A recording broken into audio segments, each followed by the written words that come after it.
Thomas says I can stay in the sheds in Vickerstown from now on. What?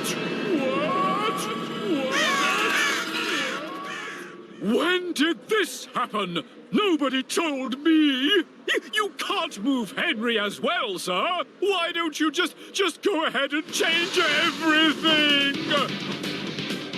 Shall I push my coaches from now on instead of pulling them, sir? Gordon! Come on, Annie Clarabelle! Let me take you on Thomas's branch line for a change. The Fat Controller is changing everything. No, Gordon! What are you doing? You can take the express near.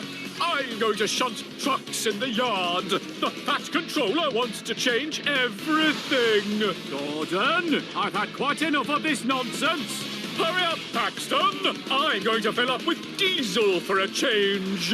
Really? I thought steam engines filled up with steam. First, Edward leaves Tidmouth Sheds, and now Henry's moving out too.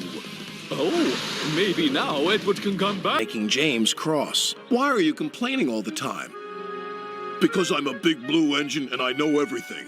I shall complain whenever I want. You're just a small red engine with ideas above your station.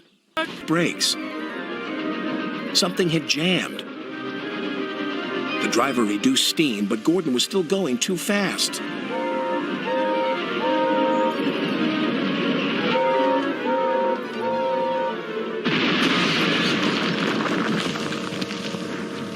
Two empty sheds at the Search and Rescue Center, if anyone wants to sleep there.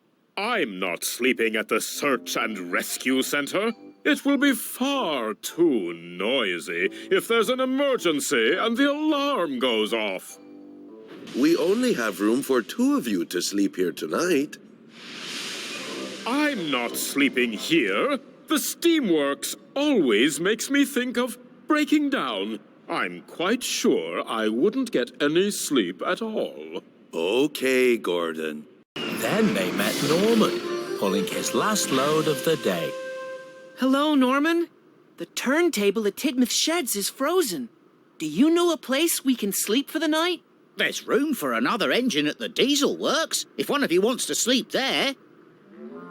I'm not sleeping at the diesel works. It's too oily, and I don't like the smell of their fuel. Pushed behind the big trains to help them start, but he was always uncoupled first. This time Gordon started so quickly they forgot to uncouple Thomas. Gordon's chance had come.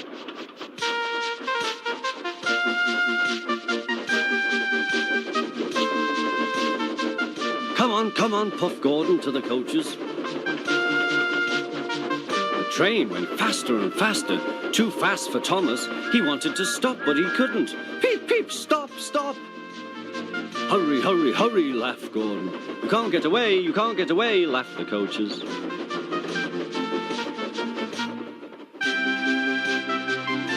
Poor Thomas was going faster than he had ever gone before. He was out of breath and his wheels hurt him, but he had to go on.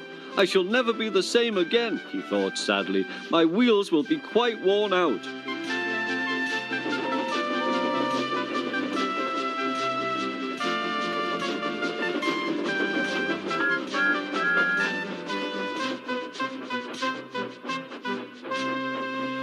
At last they stopped at a station.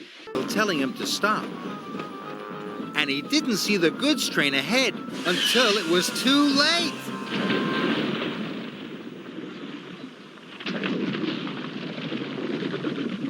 Luckily, no one was hurt. But Gordon came off the rails and he was covered in gooey red jelly. As Gordon steamed across the bridge, it came loose and wrapped around his firebox. Gordon couldn't see the line ahead. Gordon tried to whoosh. Trevor heard a whistle. He was going as fast as he could, but it wasn't fast enough. The apples were all smashed.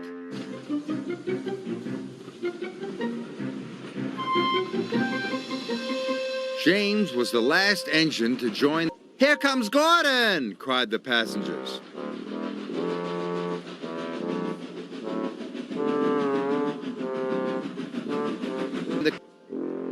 We didn't think you wanted to be decorated, teased Thomas.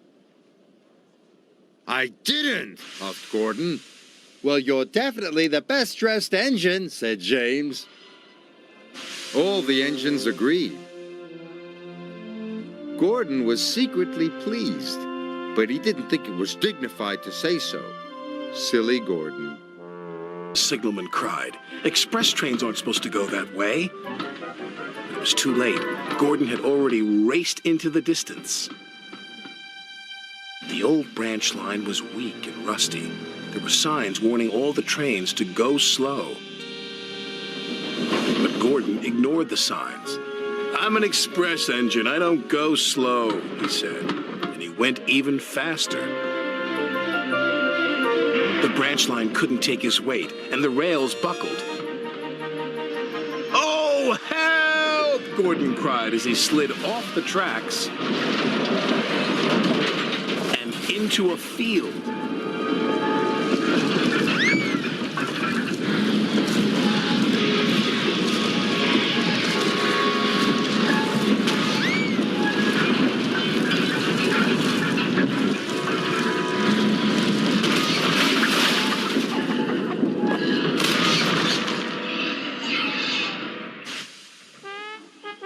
No one was hurt.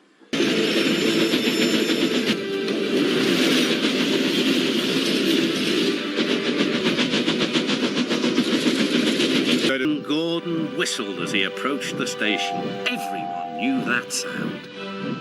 The Queen's train glided into the station. Gordon was spotless, and his brass shone brightly.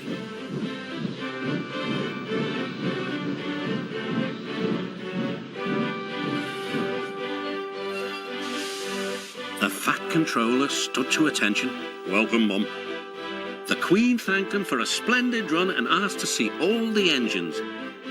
Beep, beep, whistled Toby and Percy. Shh, hissed Henry and James. But Toby and Percy didn't care. 3 cheers for the Queen. Beep, beep, whistled the engines. When it was time to leave, the Queen spoke specially to Thomas, who fetched her coaches. Then to Edward, and finally to Gordon, who took her away. His driver?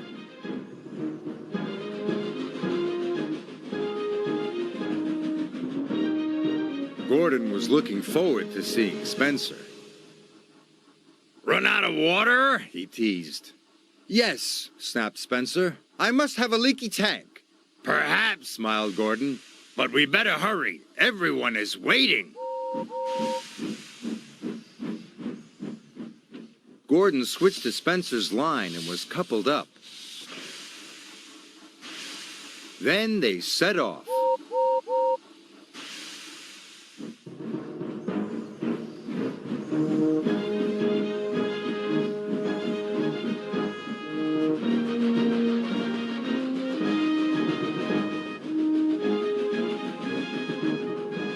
See?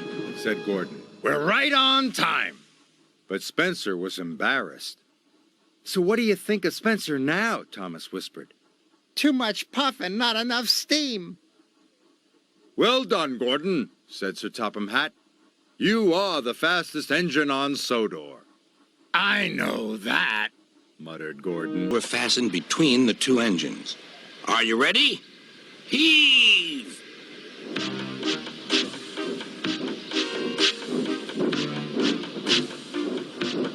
It was a lot harder than they all thought.